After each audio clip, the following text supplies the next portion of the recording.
ഇതും ഡയറക്ടേഴ്സിന് അഭിനയിക്കാൻ അറിയാത്തതുകൊണ്ട് തെറിവിളി നല്ലവണ്ണം കേട്ടിട്ടാണ്. സോ തീരെ അഭിനയിക്കാൻ അറിയാത്ത ഡയറക്ടേഴ്സിന് തെറിവിളിച്ച് ആകെ ഷോർട്ട് ഫിലിംസ് ചെയ്തിട്ടുള്ള ഒരാളെ നിങ്ങൾക്കറിയാം ഓഡിഷൻസ് നടത്തിയ സമയത്ത് ഇയാൾ ആന്റൈ LGBTQ ആണെന്ന് ഒരു കൂട്ടം മനുഷ്യരുടെ എതിരെ സംസാരിക്കാൻ നിങ്ങൾ ഒരാളെ ഷോയിലേക്ക് കയറ്റിവിട്ടു so that you can sell it. സാധാരണ മനുഷ്യരുടെ പാവപ്പെട്ട ഒരുപാട് കഷ്ടതകൾ അനുഭവിച്ച് ജീവിക്കുന്ന മനുഷ്യരുടെ കണ്ണീര് വിറ്റ് നിങ്ങൾക്ക് പൈസ ഉണ്ടാക്കണമായിരുന്നു. അതുകൊണ്ട് നിങ്ങൾ അഭിഷേക് എസിനെ പോലൊരു ഷിറ്റിനെ ഷോയിലേക്ക് കടത്തിവിട്ടു.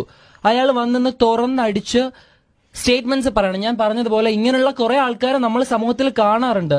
ബട്ട് ദ പ്രോബ്ലം ഇസ് ഇയാൾ പറയുന്നത് കാരണം ആൾക്കാർ ഇറ്റ്സ് ലൈക്ക് ഇതിന് എതിരെയുള്ള ഒപ്പീനിയൻ സപ്പോർട്ട് ചെയ്ത ആൾക്കാർക്ക് വന്ന് സംസാരിക്കാമെങ്കിൽ എതിരെയുള്ള ഒപ്പീനിയനും പറയാമെന്ന്.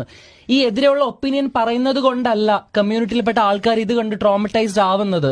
ആ ഒപ്പീനിയൻ കേട്ടിട്ടല്ല. ഈ ഒപ്പീനിയൻ കാരണം കേരളത്തിലെ